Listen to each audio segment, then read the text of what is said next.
On today's Newsmakers, we're talking with Prisha Mosley, who shares her detransition journey. She says there was false hope, lies, and chaos in the mix, and she has a warning for others who might find themselves in the same position. With no further ado, here is Prisha. You have had a journey that you've been very open about as a detransitioner, speaking out on social media, sharing. Before we get into your story, what has it been like being so open and vulnerable about so many personal details of your story? Yeah, thank you for having me and thank you for being a part of allowing me to share my story.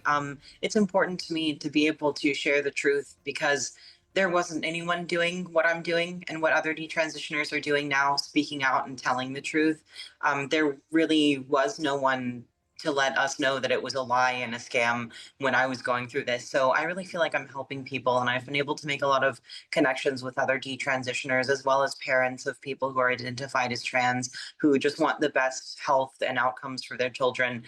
So yeah, I've met a lot of meaningful people, and it's important to me.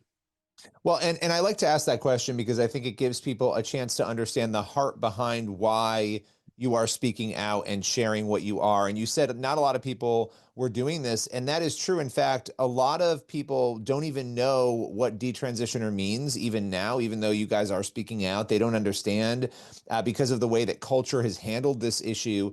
Let's sort of backtrack in your life. When did you first start experiencing issues with gender identity in your life? I guess I was about 15 years old and I discovered the trans community online. I was in a community, a pro Ana community actually, where all of us were encouraging each other to not eat because we thought that would solve our problems. And eventually it just evolved into, with the help of trans activists, the idea that we were born in entirely the wrong body and needed medicine for it.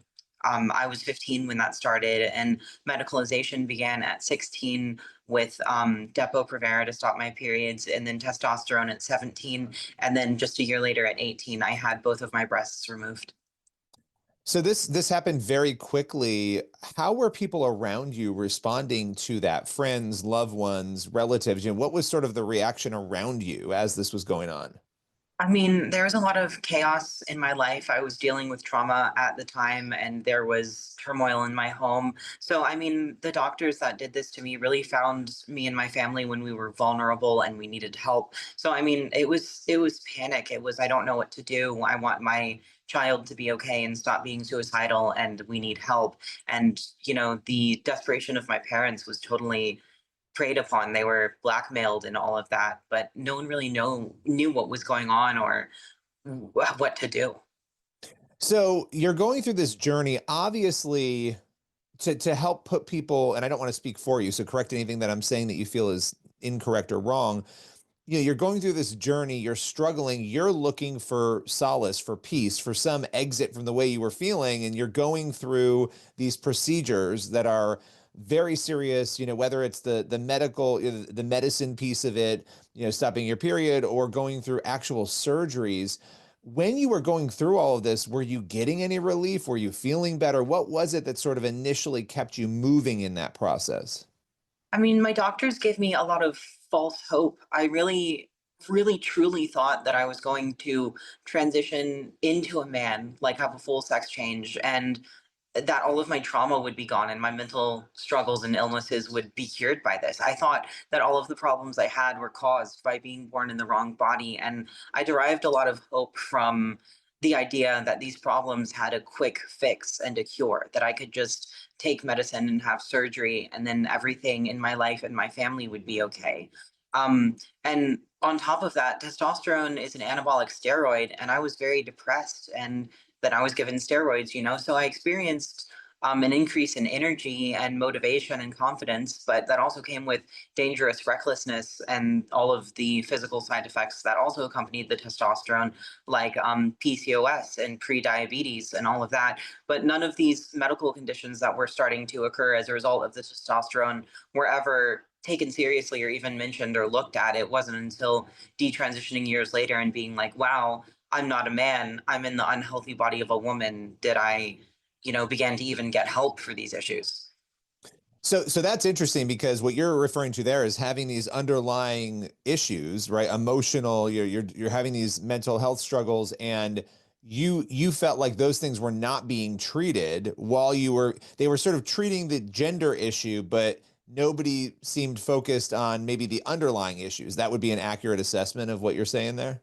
Yeah, absolutely. I mean, as soon as I said the word gender, all medical ethics just went to the side, and I was being fast tracked down like a pipeline of gender medicine. Just, they say gender affirming care is life saving care, and they act like it's so vital and just rush you down the pathway and change your body. And it's like we were in a crisis.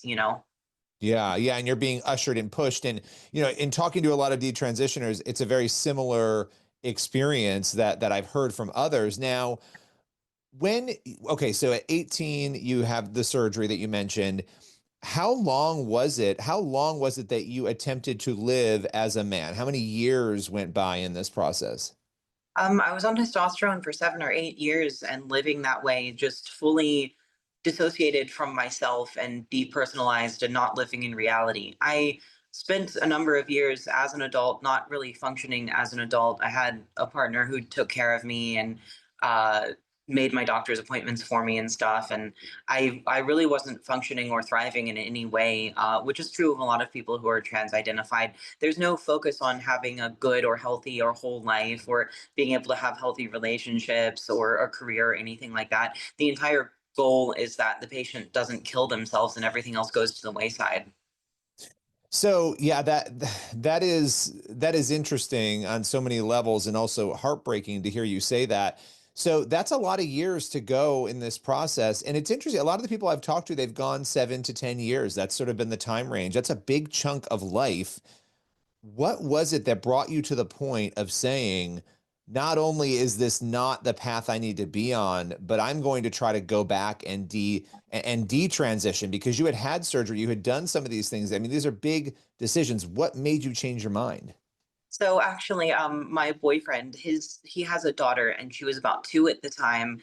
And after becoming in a relationship with him and getting closer, being able to see her, I started babysitting her and watching her all the time. And she does not have a relationship with her biological mother. She just wasn't interested. And I was still trans identifying at the time, and I had facial hair and I was wearing masculine clothes. But despite all of that, she started calling me mommy, and it just broke me out of the delusion. I mean, I thought it sounded so right, and it felt so right, and it felt so true. And yeah, luckily it just happened to me at a time that it brought clarity and understanding rather than turmoil and fear, and I was able to break free.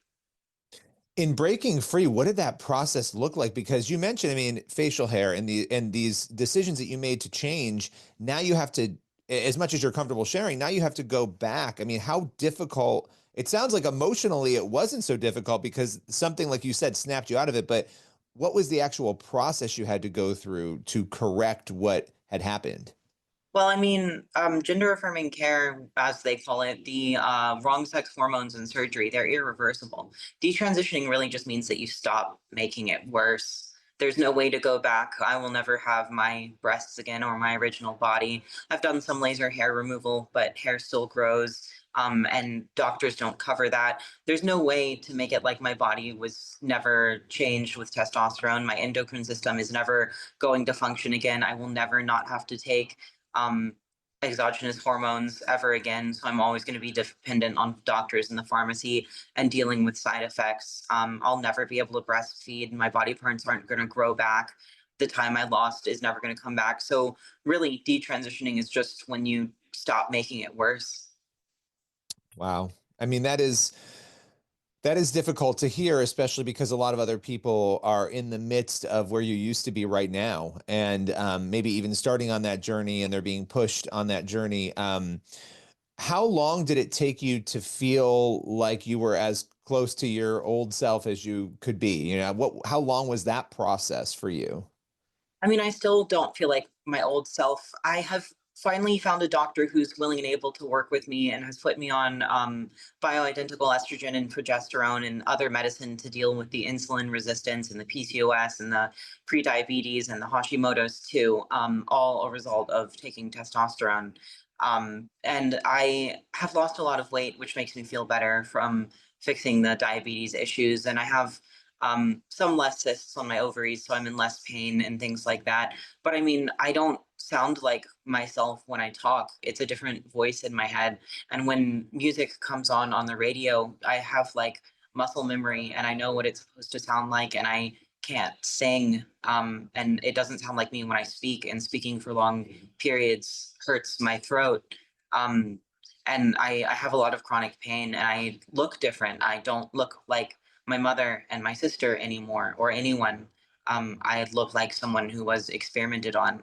And that's a really huge loss. But I mean, I've been able to rebuild things, but you can't really go back, and they change everything, these doctors. I so admire your willingness to speak on this because it's not easy. It's not easy to share and to be so open and, you know, talk about on a positive side how your life has changed, where you are now, the things that have happened in your life since making that decision to detransition. Yeah, I'm still in a relationship with that man who's very wonderful, and his daughter, she is 5 now. She's going to turn 6 in not too long, and is still calling me mommy, and that's wonderful. It's just a lot better and more freeing to live in reality. I'm not in a constant fight against reality and biology anymore, which is exhausting and demoralizing and devastating. I don't worry about what people think about me so much, and that's a healthier way to live. I have worked on having an internal locus of control rather than an external one, and that's eliminated the need for constant affirmation and validation from other people. Advocacy has been really good for me. I really like being able to help other people. I've met other detransitioners who are in similar positions and who understand. I have recently had a baby. He's going to be 11 months old soon, and that's been an incredible journey. I mean, motherhood is truly healing, and I'm grateful for motherhood because it's something good about being a woman. When I came from a place where I thought that womanhood was scary and bad and dangerous, and now I think it's a beautiful gift. Did you have fears about motherhood in light of everything you've gone through physically as a result of this in terms of, you know, being able to have a baby, to bring a baby forward in light of being in the middle of all this? I would imagine there were complexities or worries there even perhaps. Yeah, I struggled with infertility for a couple years after the testosterone, and while I was on it, um, and I actually couldn't fix my fertility until I got on birth control and then got pregnant by accident that way, because of the estrogen and progesterone in the birth control. We were trying to fix my hormones and it caused pregnancy unexpectedly. And I was really grateful, but I was really terrified. It was a very high risk pregnancy. I got gestational diabetes. I had a lot of pain and I wasn't even able to deliver naturally because of the pelvic and vaginal atrophy because of the testosterone. And that was really, really difficult and, made me sad. I didn't want to have another surgery so soon. It was scary to be like, oh, you're having surgery in 9 months, after such a traumatic experience and um, difficult relationships with doctors and my ability to trust them. But luckily, my midwife was very nice and I trusted her, and the surgery went all right. And a healthy baby was born 8 days early.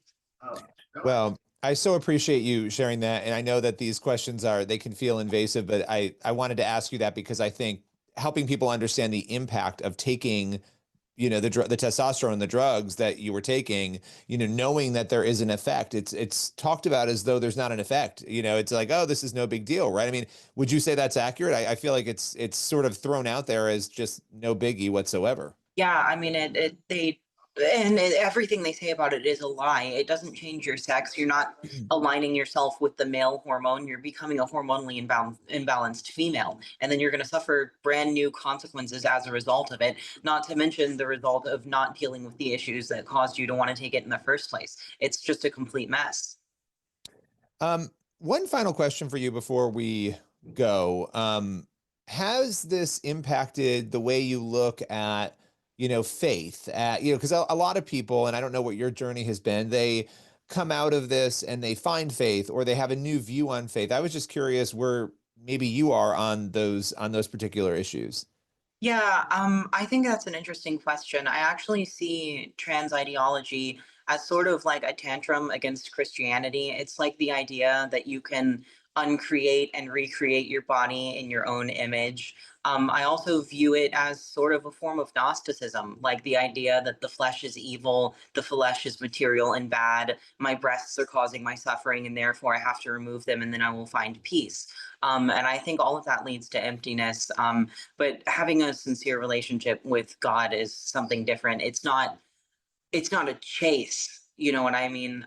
It's actual peace that doesn't come at the price of your health and body parts. Do you feel like you've found that in your journey? Is it a journey you're on still? Yeah, I don't do a lot of organized religion, and I'd like to maybe go to a church in the future, but I'm still doing the personal relationship thing with God, you know. A lot of this, I'll be honest, my parents were very, very Christian and conservative growing up, Calvinists in specific, and a lot of the things with organized religion, like purity culture and girls have to look like this and be like this and do like this, made me want to be a boy. I'll be honest, you know. So I apologize. Oh, you're fine. Sorry. But yeah, I think the church has to be careful with how we treat children. I mean, when you're a 14-year-old little girl, it's normal not to want to wipe butts. You know, don't talk to the little girl about how motherhood is the most wonderful journey in the world and all of that. She's not ready for it. It's okay for little girls to want to be like little boys. You know what I mean? It just doesn't mean they're born in the wrong body. And, you know, if you are too strict and stuff like that with a girl who is gender nonconforming, she will run into the open and waiting arms of the doctors who are going to affirm and say she feels that way because she's a boy. Okay, and I lied because I do have one more question for you. What you are involved in a lawsuit right now. Before we go, can you explain why you are suing and what you are hoping to accomplish? Yeah, I'm suing my doctors. I unfortunately, due to the statute of limitations, I was not able to sue them for medical malpractice, even though that's what took place. But it takes so long to realize the harm and to deprogram and come out of it and be able to accept that you were wrong and that a sex change didn't take place and you're worse off. And then to find lawyers and all of that. By the time that time had happened, statute of limitation had passed. However, I am able to sue them on charges for fraud because I really believed that I was going to turn into a boy and that this would fix my mental health, and that's just not true. But I'm hoping that I'll be able to find justice and peace and make a difference for other people, encourage them to hold their doctors accountable too, and also hopefully make doctors think twice before recklessly administering surgery and hormones to young people who don't need it and are healthy. Well, I so appreciate you taking the time, sharing very candidly your journey, and we'll continue to follow with you as that lawsuit unfolds. Thank you for joining me today. Thank you for having me. I appreciate you. That's all for today's Newsmakers. Make sure you head on over to the CBN News YouTube channel and cbnnews.com for more of the news you need to read. We'll see you again tomorrow.